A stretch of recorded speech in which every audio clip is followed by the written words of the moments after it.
బాబు సర్కార్ లేదా తెలుగుదేశం సర్కార్ ఇంతకుముందు ఎన్టీఆర్ సర్కార్ తీసుకున్నటువంటి నిర్ణయాన్ని ఇప్పుడు బాబు గారు మార్చాల్సి వచ్చింది.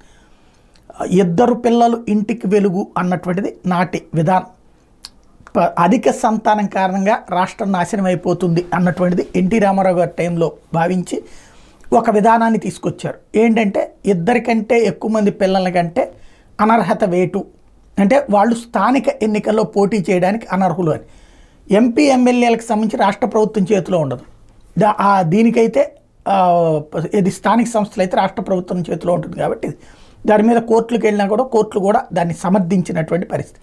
చంద్రబాబు గారు దాన్ని స్ట్రిక్ట్గా అమలు చేశారు. ఆ సందర్భంగా అనేక మంది మాట్లాడినప్పుడు అడిగినప్పుడు కూడా నన్ను చూడండి, నన్ను ఆదర్శంగా తీసుకోండి, నాకు ఒక్కడే పిల్లోడు, నేను అక్కడతో ఆగాను, అప్పటికి మీకు ఇద్దరికి అనడానికి ఛాన్స్ ఉంది కాబట్టి అంతకుమించి ఎక్కువైతే మీరు భరించలేరు, పోషించలేరు, దానివల్ల దేశం నాశనం అయిపోతుంది అన్నటువంటిది గతంలో చెప్పేవారు. అయితే ఇప్పుడు జనాభా సంఖ్య తగ్గడం వలన ప్రాబ్లం అవుతున్నది, భవిష్యత్తు నాశనం అవుతుంది అన్నటువంటిది ప్రపంచ దేశాలు నేర్చుకున్నటువంటి పాఠం. అంతకుముందు జనాభా ఎక్కువ అవడం వల్ల దేశం నాశనం అవుతుందంటే జనాభా తక్కువ అవడం వల్ల దేశాలు నాశనం అవుతున్నాయి అన్నటువంటిది తర్వాత తేలినటువంటి అంశం. ఎందుకంటే తక్కువ మంది పిల్లలు ఉండేటప్పటికీ ఓవర్ కేరింగ్ తీసుకున్న తర్వాతన ఇక దాని పెళ్ళిళ్ళు లేట్లయ్యి, పిల్లలు లేట్లయ్యి, ఓవరాల్గా యువశక్తి తగ్గిపోతుంది. దాని ఇంపాక్ట్ జపాను, యూరప్ దేశాలు ఇప్పటికే సఫర్ అవుతున్నటువంటి పరిస్థితి.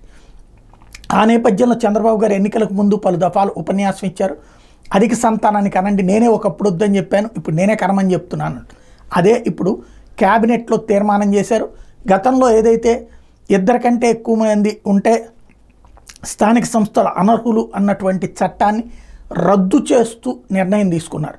దాంతోపాటుగా మద్యం పాలసీకి సంబంధించి త్వరలో నిర్ణయం తీసుకోవాలని ఇది స్పష్టం చేశారు. దేశంలోని అన్ని ప్రముఖ బ్రాండ్లని ఆంధ్రప్రదేశ్లో అందుబాటులోకి తీసుకురావాలి. అంటే తాగేటటువంటి అలవాటు ఉన్నటువంటి వాళ్ళు ఏ మందు కావాలని కోరుకుంటే ఆ మందు అంతా అందుబాటులో ఉండేలాగా దేశంలోని వివిధ రాష్ట్రాల్లో ఉన్నటువంటి చట్టాలని, అక్కడ ఉన్నటువంటి విధానాలని అవలోకనం చేసుకుని దానికి అనుగుణంగా చట్టం చేయాలన్నటువంటి పాలసీ తీసుకురావాలన్నటువంటి నిర్ణయం కేబినెట్ తీసుకుంది.